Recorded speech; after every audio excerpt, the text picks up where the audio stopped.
Ladies and gentlemen, welcome in to the official Smart Money Bets here for college football week number 11, where we analyze the overall betting patterns of the professionals, the general public, who are people in on. First, we will just look at where the overall money is going, who are the most popular bets according to the general public, and then we'll do my smart money bets where we see who the professionals are dumping their money onto. So right now, just the overall money, we've got Tulsa at Memphis. The over 61 is getting hit here pretty hard.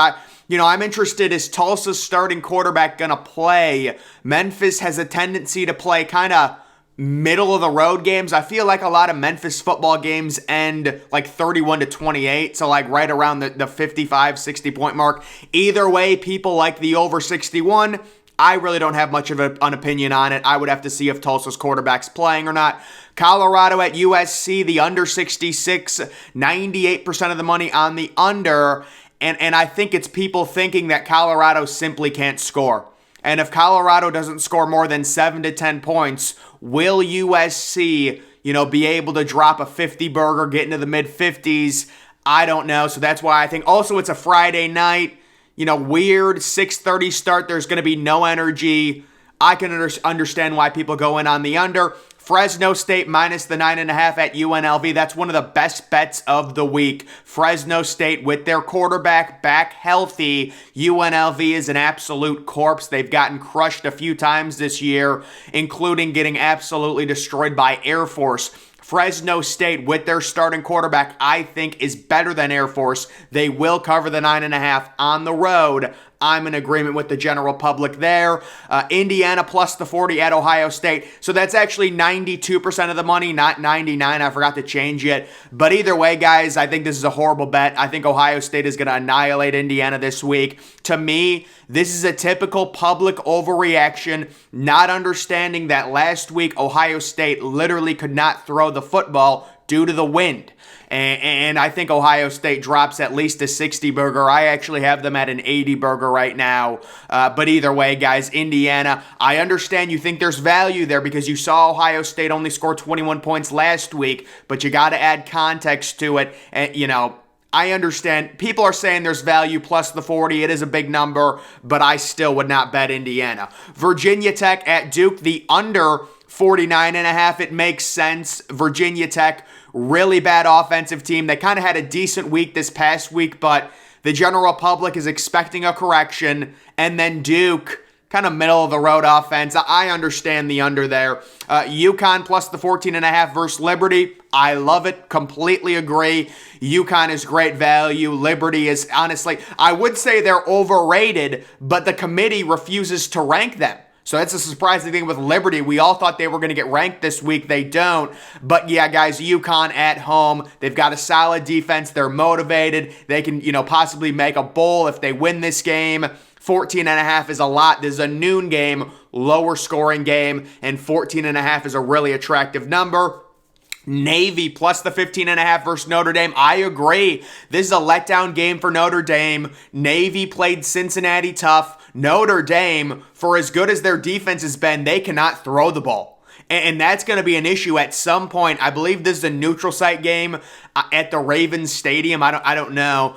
But either way, I like as well Navy to cover. That line opened at 17, so it's been bet down pretty significantly. SMU minus 17.5 at South Florida. So the general public really likes, obviously, SMU's offense, their performance last week. You figure if SMU gets into the 50s, South Florida, they are not a good team, so I understand that. Vandy at Kentucky, the under 47.5. So yeah, guys, I think this one is a very thin margin. I believe I have my projection on this game at 38-7, so I do have the under hitting, but it is a thin margin. I think if we get the under to hit, we would need Vanderbilt to really not score much, like 10 points or less. We will see. Rutgers plus the 9.5 at Michigan State. Right, so, people are finding significant value on Rutgers. Michigan State maybe getting a little bit overvalued after their win against Illinois. If you actually look at that game and study the context of it, Michigan State got very lucky in that game. It's still a good win for them, but I would agree. Rutgers plus the 9.5 is the value on that game. Also, we've got Rutgers at Michigan State, the over 40.5. I'm not as bullish on that. I just think Rutgers has a really, really bad offense and a decent enough defense to hold Michigan State down. I've got it as like a 20-17 type game, so I actually think the under might hit, but I don't have a strong opinion either way. The problem is Michigan State is so bad in their secondary, Rutgers can't throw the ball. So it's not like Rutgers can really take advantage of that. Next, we've got Georgia State minus the 13.5 versus UL Monroe. 97% of the money on Georgia State. I don't have much of an opinion on these type of games, guys. I know Georgia State's offense has been better recently, but I'm going to sit that one out. Rice at Western Kentucky, the over 61. I love it. Western Kentucky scores a ton. Rice can get on the board all of a sudden. The over 61 seems very doable. Northwestern at Minnesota, the under 40.5. This is good. This is very, very good. 94% of the money on the under. I believe this is a noon game, which is an 11 a.m. Central start time. Northwestern has a horrible offense. Minnesota can't throw the ball. I'm in agreement there. Under the 40.5, I like that. Boston College at NC State, the over 41. I would stay away from that. 99% of the money on the over. I'm concerned about Boston College's offense. I'm concerned about NC State. I know they got the young quarterback MJ Morris in there now. Good for them. And it's not a ton of points, but I'd probably stay away from it. New Mexico plus 21.5 at Air Force. They're finding value. Air Force, can they really cover a 21.5 point spread? I don't know. I'd stay away from it either way. Louisiana Tech plus 18 at UTSA. So maybe a little value on Louisiana Tech, UTSA. A decent team, a good offense, but people finding value plus the 18. Louisiana Tech at UTSA, the over 68. So, guys, that's actually one of the better value bets of the day on Saturday. That is kind of a big number, 68, but with how Louisiana Tech plays, the games that they play, UTSA just scored 44 points against a decent UAB team. I like the over 68, and so do the models. Army at Troy, the under 46, one of the best bets of the week. Love the under. You're talking about an Army team that, pretty good on defense. They can't pass. Obviously, they're a very run-heavy team. And then Troy, in the similar sense, they love controlling the ball. They love lower scoring games. They love playing defense. It all sets up for Army to actually cover the 9-point spread and for the under to hit. Boston College plus the 19.5 at NC State. So they're saying it's simply too many points for NC State with the quarterback situation. It's understandable. It is understandable. Kansas State at Texas Tech, the over 64. I love it. Kansas has a horrible, horrible defense. Texas Tech always plays high-scoring games at home, or at least normally does. I like the over 64. Wyoming at Colorado State, the under 42.5. Absolutely. Absolutely, the public should be hammering the under on this game. Cold weather. Wyoming has a decent defense and a bad offense. Colorado State is bad all around, but they're at home. The under's going to hit. Florida State at Syracuse, the over 51. I'm guessing this is because of Jordan Travis. He's been playing so well.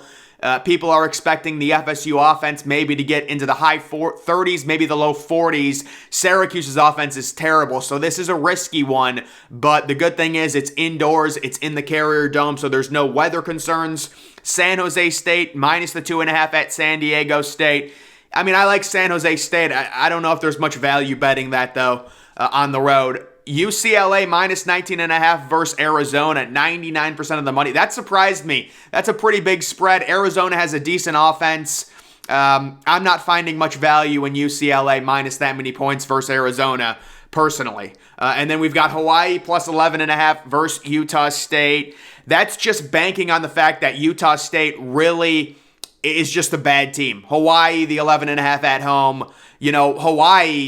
Utah State would never be 11-point favorites on the road versus probably any other team in the country outside of UMass. So it's understandable. And then you do have the under 52.5, which that one is obvious. I mean, if you're an actual bettor, you understand these late night games all go under 52.5. For a Utah State Hawaii offense, we see the under there. I'm in agreement on that one. And then I do believe we have the actual smart money bets. So this is who are the professionals betting on compared to the general public? Where's the actual money going to?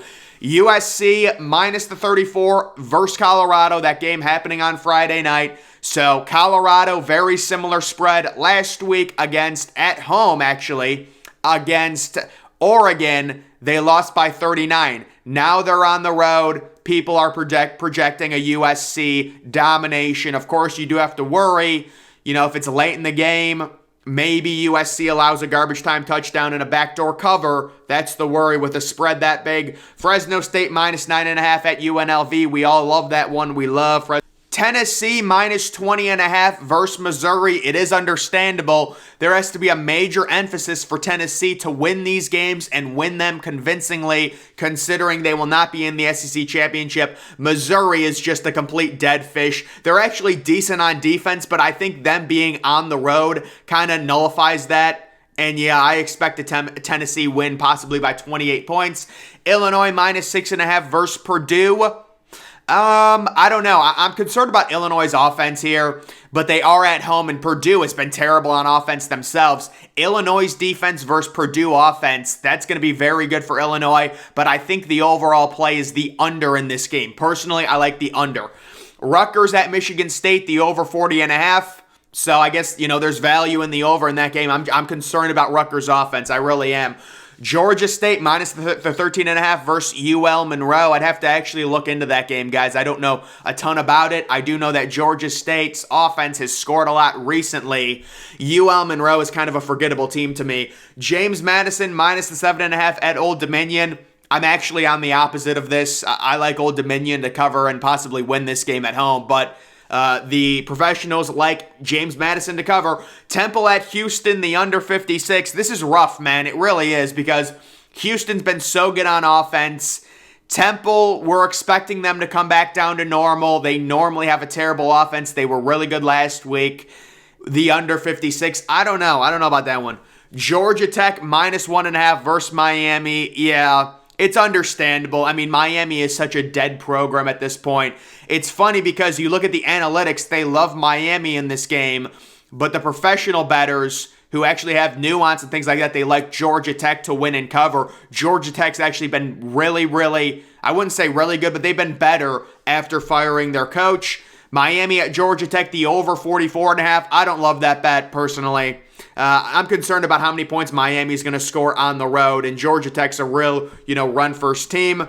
Boston College plus 19.5 at NC State. They're saying it's just too many points for an NC State team who really doesn't have a proven quarterback. Even though Boston College has been a little bit of a dumpster fire, the value is on them plus the 19.5. Iowa State minus 1.5 at Oklahoma State. So Oklahoma State right now is dead in the water. The expectation, Iowa State, they've been better. Matt Campbell, they've got a really good defense. They are on the road, but they do have momentum here. Wisconsin minus 1.5 at Iowa.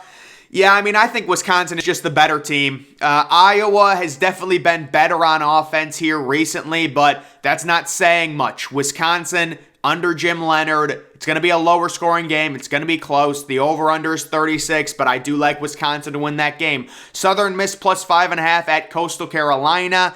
That's a situation where Grayson McCall is out for the year, I believe. So, they're starting a backup. The value is on Southern Miss. Mississippi State plus 16 versus Georgia. There's a lot of money on Mississippi State.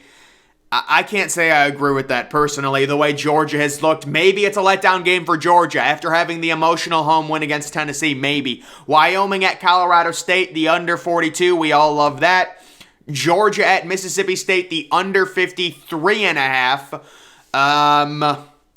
Yeah, I don't know about that, guys, honestly. That seems like a pretty correct over-under, 53.5 for that game. How about Texas minus 7 versus TCU? Isn't that funny? Everyone's going to find value on TCU, but, the professional bettors, they like the value of Texas possibly blowing out TCU, considering TCU's been involved in a lot of close games. They've been losing a lot of close games. They've been winning a lot of close games. You figure that might bite them, and they might get blown out. Florida State at Syracuse, the over 51. And we have the final one, Utah State at Hawaii, the under 52.5. So a few of those coming up multiple times. The Wyoming under, the Hawaii under, both great. bets, in my opinion. And really that Iowa State and Boston College spreads are interesting as well. So guys, those are the official smart money bets overall here for college football week number 11. Make sure you're following me on Twitter. Link to that's always in the description. I'm, of course, the Depressed Ginger. Thank you for watching.